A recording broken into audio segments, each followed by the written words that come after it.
Hello everyone, मेरा नाम योगेश किराड़ू है और मैं आप सभी का हमारे YouTube channel the edu pocket पे स्वागत करता हूं। तो आज हम आपके लिए लेकर आए हैं कोऑर्डिनेट ज्योमेट्री, जो एक टॉपिक है जो हम प्रीवियस क्लासेस से पढ़ते आ रहे हैं और आज हमें इसे थोड़ा डीपली जाकर पढ़ना है। कोऑर्डिनेट ज्योमेट्री, जिसका नाम हम बोलते हैं निर्देशांक ज्यामिति, तो इसके बारे में हम आज अपने इस वीडियो में चर्चा करेंगे। तो कोऑर्डिनेट ज्योमेट्री में हमें ये सीखना है कि हम अपने प्लेन सरफेस, जैसे कि ये एक वाइट बोर्ड है, तो हम एक प्लेन सरफेस पर कोई भी पॉइंट किस पोजीशन में है या पॉइंट्स किस पोजीशन में हैं और उन पॉइंट्स के बीच में आपस में कितना डिस्टेंस है, इन सारी बातों को हम आज यहाँ पढ़ेंगे। लेकिन इन सारी बातों को पढ़ने से पहले दोस्तों हमें पता होना चाहिए कि निर्देशांक ज्यामिति क्या होती है। तो ज्योमेट्री मैथ्स का एक पार्ट है। ज्योमेट्री मैथ्स का एक पार्ट है। इसी पार्ट के अंदर हम कोऑर्डिनेट्स की हेल्प से, कोऑर्डिनेट्स यानी जैसे हम कहते हैं निर्देशांक ऐसे पॉइंट्स या ऐसी वैल्यूज़ होती है जो कि प्लेन सरफेस में किसी भी पॉइंट की पोजीशन, एक्चुअल पोजीशन कि वो पॉइंट कहाँ लगा हुआ है, वो हमें बताती है। तो जैसे मान लो ये एक प्लेन सरफेस है। इस प्लेन सरफेस को हम टू डायमेंशनल फिगर यानी 2D द्विविम ज्यामिति, तो हम इस प्लेन फिगर को टू डायमेंशनल फिगर बोलते हैं। तो इसलिए इसकी दो वैल्यूज़ होंगी x और y। तो इसकी दो वैल्यूज़ होगी x और y। तो हमें यहाँ कोऑर्डिनेट्स भी, जो भी पॉइंट इस प्लेन सरफेस में लगाएंगे उसके कोऑर्डिनेट भी हमें दो ही मिलेंगे, x और y की फॉर्म में। कोऑर्डिनेट्स को इसी ऑर्डर में हम लिखते हैं कि हम एक ब्रैकेट के अंदर x, y से कोऑर्डिनेट्स को रिप्रेजेंट करते हैं। आगे वाली वैल्यू हम हमेशा x की लेंगे, पीछे वाली वैल्यू हम हमेशा y की लेंगे। तो इन सभी बातों को समझने के लिए हम इस ग्राफ को समझते हैं। तो दोस्तों हमारे पास ये दो नंबर लाइंस हैं। यहाँ इस पॉइंट पर इन दोनों नंबर लाइंस यानी एक हॉरिजॉन्टल और एक वर्टिकल, इन दोनों नंबर लाइंस ने इस पॉइंट पर एक दूसरे को इंटरसेक्ट किया है और ये इंटरसेक्शन पॉइंट ऑरिजिन कहलाता है, जिसे हम कहते हैं मूल बिंदु। ऑरिजिन एक ऐसा पॉइंट है जहां पर हमारा वर्टिकल और हॉरिजॉन्टल एक्सिस दोनों एक दूसरे को इंटरसेक्ट करते हैं और इस ऑरिजिन के जो कोऑर्डिनेट होते हैं यानी x और y की वैल्यू, वो दोनों ही 0,0 होती है, क्योंकि यहाँ ना तो कोई x है ना ही कोई y है। इसलिए इस कंडीशन में इसके दोनों कोऑर्डिनेट्स 0,0 रहेंगे। इसके बाद हम बात करते हैं आगे की। तो ऑरिजिन से आगे पॉजिटिव डायरेक्शन यानी राइट हैंड साइड, आगे की तरफ हम हमेशा नंबर लाइन में पॉजिटिव इंटीजर्स को रिप्रेजेंट करते हैं। तो इस ऑरिजिन से आगे वाली जो वैल्यूज रहेंगी सारी पॉजिटिव रहेंगी, जिन्हें हम x लेटर से रिप्रेजेंट करते हैं। और इस ऑरिजिन से पीछे की तरफ यानी कि नंबर लाइन में हमारे पीछे की तरफ हम नेगेटिव वैल्यूज को लेते हैं। तो नेगेटिव के लिए हम x डैश से रिप्रेजेंट करेंगे। सेम यही प्रोसेस हमारा वर्टिकल नंबर लाइन के लिए रहता है। इसमें हमारे ऑरिजिन से ऊपर की तरफ पॉजिटिव वैल्यूज रहेंगी, जिन्हें हम y से रिप्रेजेंट करते हैं, और नीचे की तरफ नेगेटिव वैल्यूज रहेंगी, जिन्हें हम y डैश से रिप्रेजेंट करते हैं। तो हुआ ये है कि हमारी दो नंबर लाइंस ने हमारे प्लेन सरफेस को 4 पार्ट्स में डिवाइड कर दिया। लेकिन उन पार्ट्स से पहले हमने ये देखा कि आगे की तरफ जो डायरेक्शन थी वो x थी, पीछे की तरफ थी वो x डैश थी, ऊपर की तरफ थी वो y थी और नीचे की तरफ थी वो y डैश थी। जहाँ इन दोनों नंबर लाइंस ने एक दूसरे को इंटरसेक्ट किया वो पॉइंट हमारा मूल बिंदु यानी ऑरिजिन था। ऑरिजिन पर x और y दोनों 0,0 होते हैं, इसलिए ऑरिजिन के कोऑर्डिनेट्स भी 0,0 होते हैं। अब हम आगे बात करते हैं किसी पॉइंट के लिए ऑर्डिनेट और एब्सिसा क्या होते हैं, यानी हिंदी में भुज और कोटि किसे कहते हैं या क्या होते हैं। तो क्या होता है कि मान लो जैसे हमने यहाँ एक पॉइंट लिया P जिसके कोऑर्डिनेट है x, y, तो इस P के लिए हमें ये फाइंड करना है कि इसका ऑर्डिनेट और इसकी एब्सिसा क्या है, यानी इसका भुज और इसकी कोटि क्या है। तो हमने यहाँ ये देखा है कि इस P को हमने x एक्सिस पर एक पॉइंट M से ज्वाइन किया है और इसको y एक्सिस पर हमने एक पॉइंट N से ज्वाइन किया है। तो P से जो M का डिस्टेंस है वो इस y एक्सिस वाले ON के इक्वल है और P का जो N से डिस्टेंस है वो इस OM डिस्टेंस यानी x के बराबर है। तो इन्हीं से हमें भुज और कोटि मिलेंगे। एब्सिसा, एब्सिसा का मतलब होता है वैल्यू ऑफ x, यानी x का मान, यानी x एक्सिस पर हमारा पॉइंट कहाँ टच कर रहा है। और इसका एक नाम और हम ये कह सकते हैं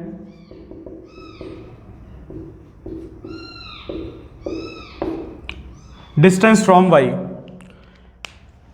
ये डिस्टेंस, ये y एक्सिस वाली लाइन है और ये हमारा पॉइंट P है। तो P से इसका कितना डिस्टेंस है, OM PN। तो जितना डिस्टेंस y से होगा वही हमारी किसकी वैल्यू होगी, x की। तो इसीलिए हम एब्सिसा के लिए इन दो पॉइंट्स को समझा सकते हैं कि एब्सिसा क्या होता है, या तो वैल्यू ऑफ x या डिस्टेंस फ्रॉम y। और इसी तरीके से ऑर्डिनेट को हम इन दो पॉइंट से समझा सकते हैं,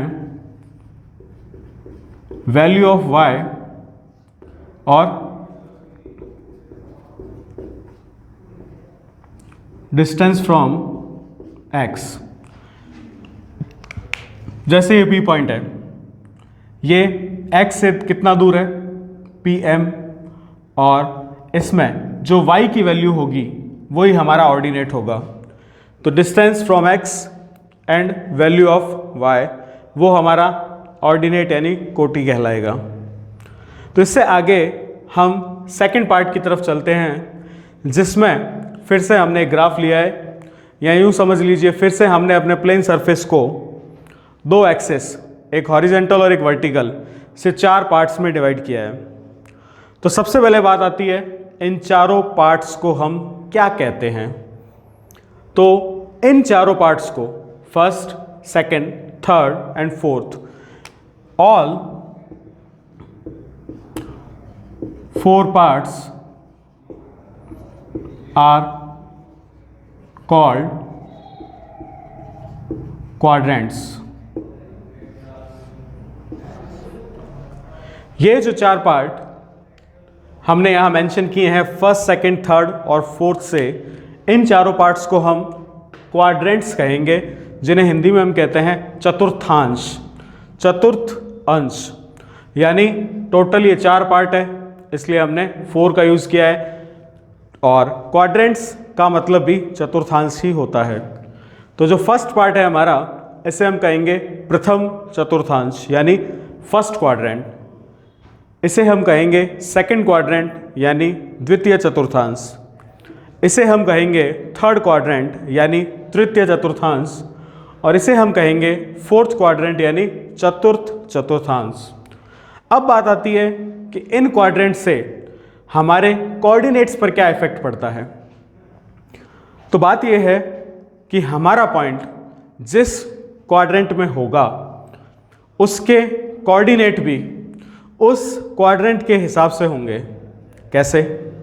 जैसे हमने अभी इधर बात की थी कि ऑरिजिन से आगे की तरफ पॉजिटिव वैल्यू होती है x की, ऑरिजिन से पीछे की तरफ नेगेटिव वैल्यू होती है x की, ऑरिजिन से ऊपर की तरफ पॉजिटिव वैल्यू होती है y की, ऑरिजिन के नीचे की तरफ नेगेटिव वैल्यू होती है y की।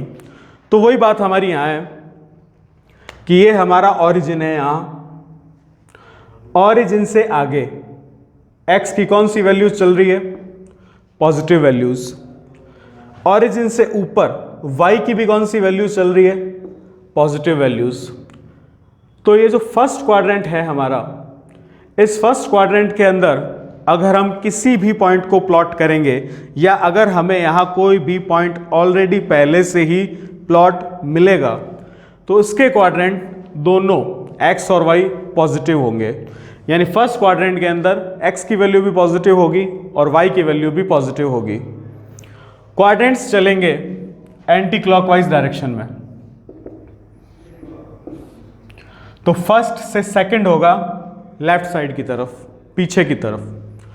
तो सेकंड क्वाड्रेंट जो है हमारा, इसमें हम देखते हैं कि x कौन सा चल रहा है, ऑरिजिन से पीछे की तरफ।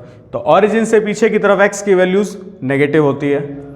y कौन सा चल रहा है, ऑरिजिन से ऊपर की तरफ। तो ऑरिजिन से ऊपर की तरफ y की वैल्यूज पॉजिटिव होती है। तो सेकंड क्वाड्रेंट में x की वैल्यू रहेगी नेगेटिव और y की वैल्यू रहेगी पॉजिटिव।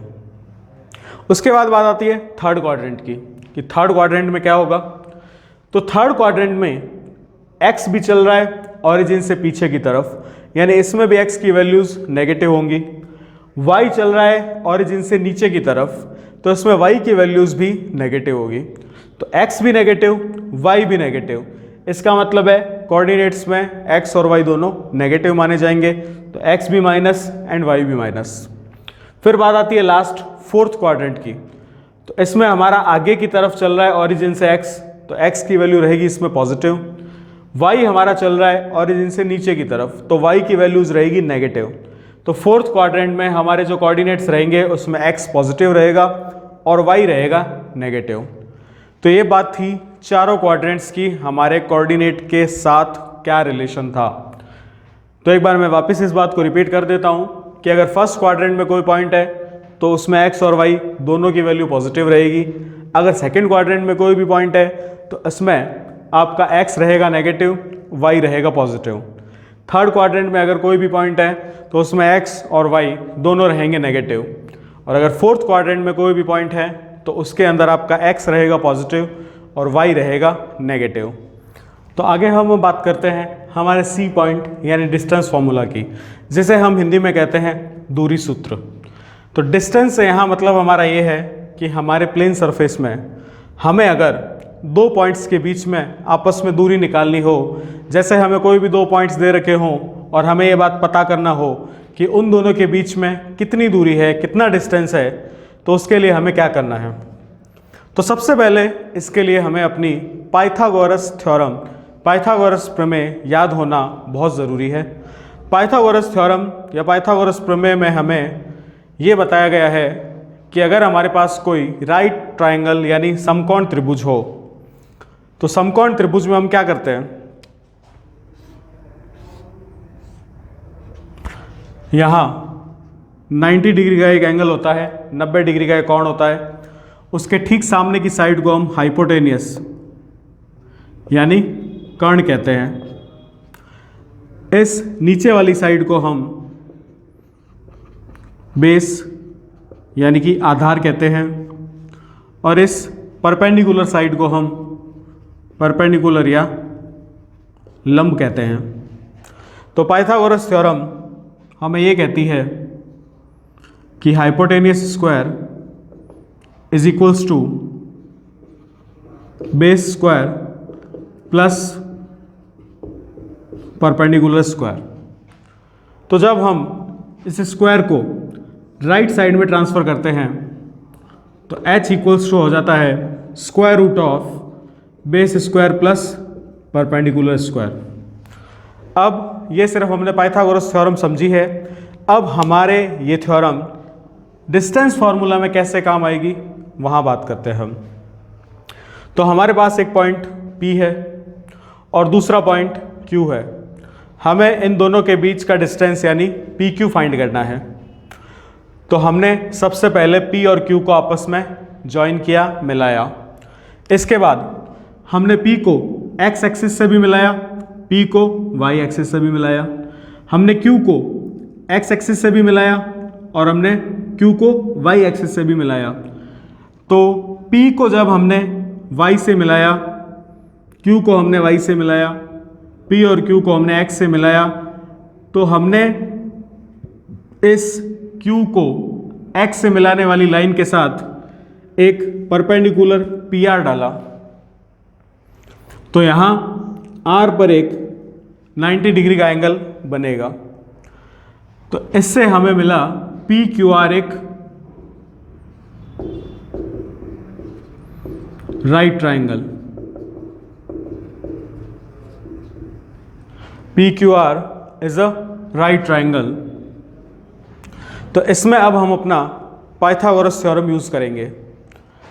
तो PQ हो गया हाइपोटेनियस, यानी जिसे हमें निकालना है P और Q का डिस्टेंस। PR हो गया हमारा बेस और QR हो गया परपेंडिकुलर। तो देखिए P की वैल्यू थी x2 और R की वैल्यू थी x4। तो PR कितना हो गया x4 माइनस x2।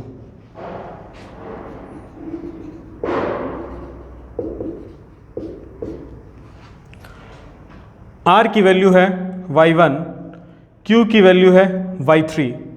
तो QR कितना हो गया,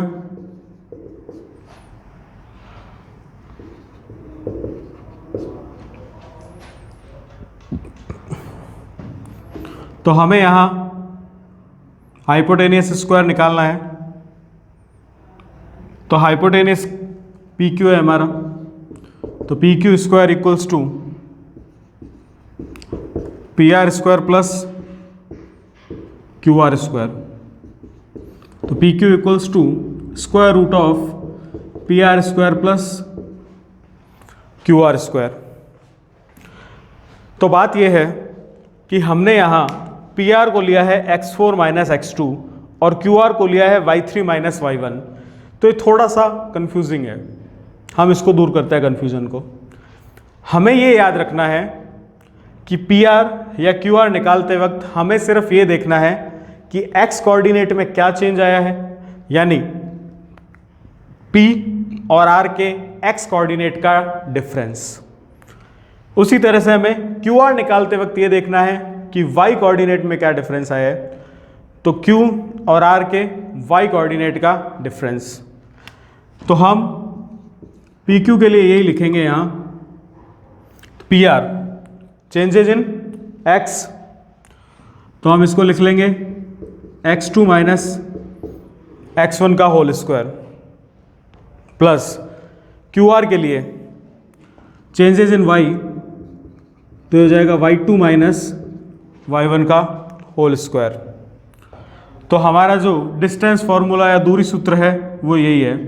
जैसे हमें P और Q के बीच में डिस्टेंस निकाला है, तो PQ equals to square root of x2 minus x1 का whole square plus y2 minus y1 का होल स्क्वायर। ये हमारा डिस्टेंस फॉर्मूला यानी दूरी सूत्र है। अब इस डिस्टेंस फॉर्मूला यानी दूरी सूत्र से हम एक फॉर्मूला और निकाल सकते हैं, और वो है डिस्टेंस फ्रॉम ऑरिजिन। किसी भी पॉइंट का, यहाँ जैसे हमने फाइंड किया है दो पॉइंट्स का आपस में डिफरेंस, डिस्टेंस फ्रॉम ऑरिजिन में क्या होगा कि एक पॉइंट का हम ऑरिजिन से डिफरेंस फाइंड करेंगे, डिस्टेंस फाइंड करेंगे। तो suppose that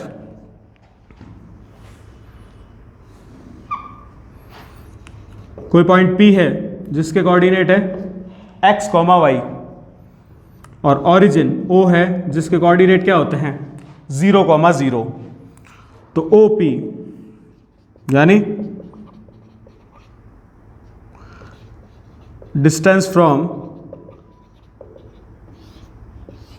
origin equals to root x2 minus x1 का whole square plus y2 minus y1 का होल स्क्वायर। तो x2 की वैल्यू हम यहां लिखेंगे 0, x1 की x, फिर y2 की वैल्यू हम यहां लिखेंगे 0 और y1 की y।